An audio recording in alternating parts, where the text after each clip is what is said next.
विनय एक बीमा कंपनी में काम करता था। उसकी नौकरी ऐसी थी कि उसे अक्सर एक शहर से दूसरे शहर जाना पड़ता था। इस बार कंपनी ने उसे नेपाल के एक दूर दराज पहाड़ी इलाके में 1 महीने के लिए भेजा। उसने सोचा कि इस बार अपनी पत्नी को भी साथ ले जाए। सर्दियों का मौसम था। नेपाल की पहाड़ियों पर लगातार बर्फबारी हो रही थी। बड़ी मुश्किलों से सफर तय करके दोनों अपने किराए के घर तक पहुंचे। घर एक सुनसान पहाड़ी गांव में था, जहां आसपास के घर भी काफी दूर दूर थे।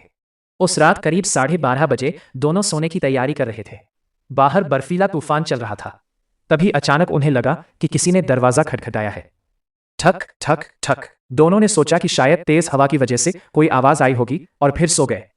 अगली सुबह विनय काम पर चला गया। उसकी पत्नी घर में अकेली थी। समय बिताने के लिए वह बाहर टहलने निकल गई।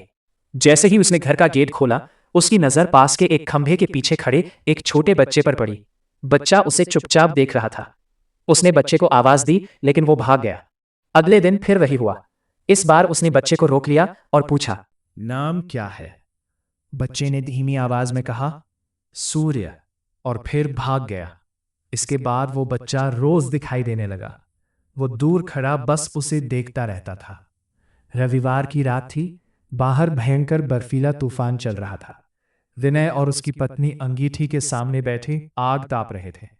तभी अचानक थक थक थक दरवाजे पर किसी ने दस्तक दी। दोनों चौंक गए। कुछ सेकंड बाद फिर आवाज आई, थक थक थक। फिर बाहर से किसी बच्चे के रोने की आवाज सुनाई दी। विनय ने हिम्मत करके पूछा, कौन है बाहर? कुछ देर सन्नाटा रहा। फिर एक बहुत धीमी आवाज आई, दरवाजा खोल दो, बहुत ठंड लग रही है। विनय की पत्नी घबरा गई। ये तो उसी बच्चे की आवाज है। वो दरवाजा खोलने के लिए आगे बढ़ी ही थी कि तभी फोन की घंटी बज उठी। फोन पड़ोस में रहने वाली एक महिला का था। महिला ने घबराई हुई आवाज में कहा, जो भी हो, दरवाजा मत खोलना। लेकिन बाहर एक बच्चा है, विनय की पत्नी बोली। महिला ने कहा, वो बच्चा नहीं है, वो एक आत्मा है। जब भी यहां भयंकर बर्फीला तूफान आता है, वो लोगों के दरवाजे खटखटाता है। जो भी दरवाजा खोलता है, उसके पीछे कुछ और ही होता है। आता है। यह सुनकर दोनों के होश उड़ गए। बाहर लगातार दस्तक और रोने की आवाजें आती रहीं, लेकिन उन्होंने दरवाजा नहीं खोला। सुबह होते ही दोनों पड़ोसन के घर पहुंचे। महिला ने उन्हें एक पुरानी कहानी सुनाई। कई साल पहले एक पहाड़ी हादसे में एक परिवार खत्म हो गया था। केवल उनका छोटा बेटा बचा था। वह गांव में घर घर जाकर खाना मांगता था। एक रात भयंकर बर्फीला तूफान आया। बच्चा लोगों के दरवाजे खटखटाता रहा। वह रो रो कर कहता रहा, मुझे अंदर आने दो, मुझे बहुत ठंड लग रही है। लेकिन किसी ने दरवाजा नहीं खोला। अगली सुबह उसकी लाश बर्फ में जमी हुई मिली।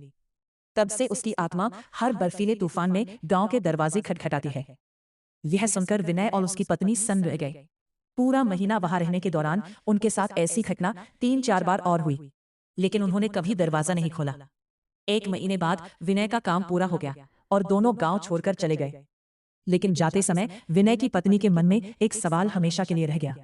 जिस दिन उस आत्मा ने पहली बार उनके दरवाजे पर दस्तक दी थी, उसके बाद वह बच्चा सूर्य जो खड़ा दिखाई देता था, वह फिर कभी दिखाई नहीं दिया। क्या वो सिर्फ एक साधारण बच्चा था, या वही बर्फीले तूफान में भटकती हुई आत्मा? आज तक इसका जवाब किसी के पास नहीं है। किस्से कहानियाँ सुनने के लिए चैनल को लाइक करें, सब्सक्राइब करें, कमेंट जरूर लिख के भेजें।